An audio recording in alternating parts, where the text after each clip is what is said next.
Professeur Brahim El-Khel, doyen de la faculté de médecine et de pharmacie de Rabat. Je suis également coordonnateur du réseau national des facultés de médecine, pharmacie et médecine dentaire. Je suis le président du conseil consultatif de la transplantation d'organes humains.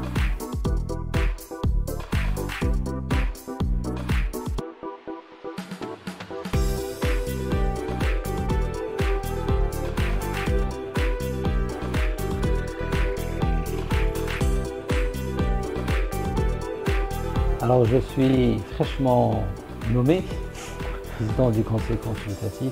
D'ailleurs l'occasion pour moi de remercier M. le ministre de la Santé et de la Protection sociale. En tant que médecin et en tant que chirurgien, j'ai quand même un engagement dans ce domaine depuis une quinzaine d'années. C'est quelque chose pour laquelle je suis extrêmement sensible. La question de la greffe d'organes, c'est une réponse à un besoin de la population. Il y a quand même des milliers de malades hémodialysés chroniques qui, normalement, peuvent être éligibles à une greffe d'organes. Pourquoi la greffe de rein? Parce que tout simplement, ça améliore la qualité de vie, ça améliore l'espérance de vie. Et puis aussi, pour des questions d'économie de santé, c'est moins cher que l'hémodialyse. Il y a d'autres organes comme la transplantation hépatique. Il y a énormément de gens aujourd'hui qui meurent parce que ils sont éligibles normalement à une greffe de foie, mais ils n'arrivent pas à y accéder. Il n'y a pas de don d'organes. C'est une question de système de santé, une question de société, une question aussi d'engagement citoyen et d'engagement aussi des professionnels de santé et tout l'écosystème.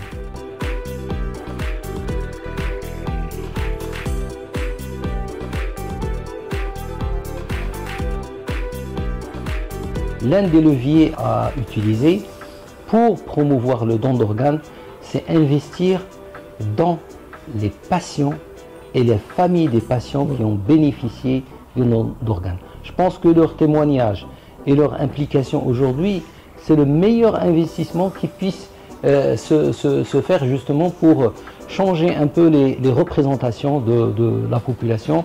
Et bien sûr, je crois que dans notre société, la société marocaine, c'est une société qui est extrêmement solidaire.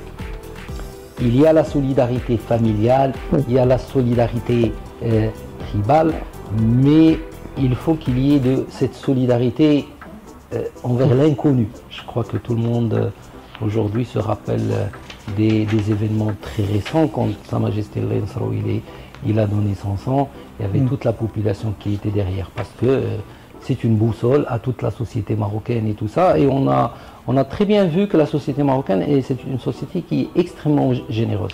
Maintenant, il va falloir expliquer, éduquer, sensibiliser et conscientiser les gens.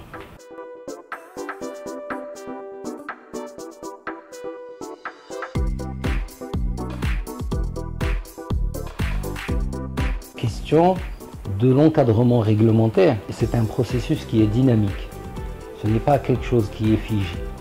Nous, on a une réglementation qui est assez bonne, parce que c'est une réglementation qui est extrêmement pointueuse, qui est aussi inscrite dans l'universalisme et donc inscrite dans toutes les valeurs qui sont les valeurs du don d'organes à l'échelle internationale. La réglementation, elle peut évoluer d'un côté, de manière cyclique, mais aussi la réglementation, elle peut subir ce qu'on appelle en arabe tadabir sitnaïyas. Et les mesures d'exception, justement, est-ce que nous, on devrait avoir cette faculté d'implémenter à chaque fois des mesures exceptionnelles, justement pour pouvoir avancer. D'ailleurs, c'est le conseil consultatif, c'est un peu ça son rôle, de travailler sur le volet organisationnel de la greffe d'organes, également de travailler sur la réglementation, donc comment faire évoluer la réglementation, mais aussi la promotion de la greffe d'organes. Parce que la question de la greffe d'organes, c'est une sensibilité et c'est une sensibilité sociétale.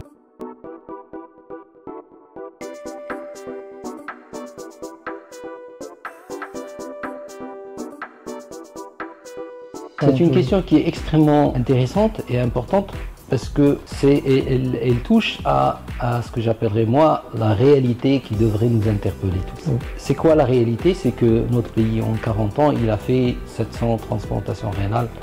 C'est très peu.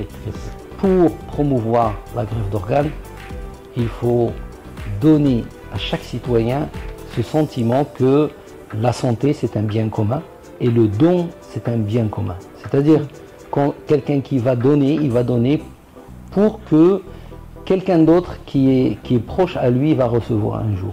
Donc ce schéma n'est pas facilement assimilable par tout le monde, mais c'est quelque chose qui est fondamental. La deuxième chose qui est fondamentale, c'est le rapport qu'on peut avoir avec le service public.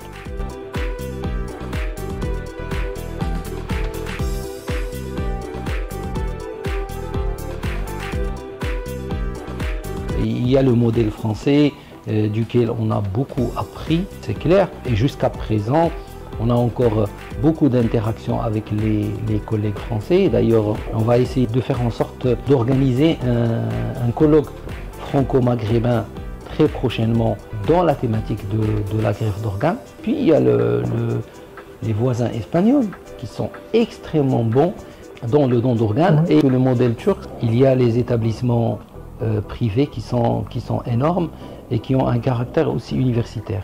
Et ils ont travaillé beaucoup sur le tourisme médical et ils sont en train de recevoir énormément de patients du Moyen-Orient, du Maghreb également, qui se font traiter sur des normes internationales avec des tarifs qui sont compétitifs. Je pense qu'eux, ils ont énormément d'expertise technique et organisationnelle.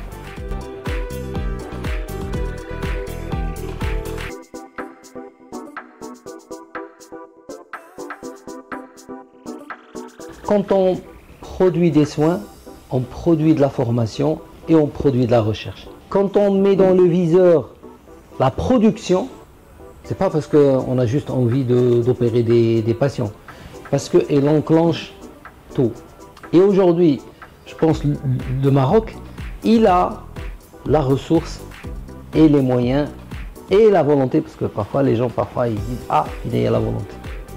Il y a la volonté.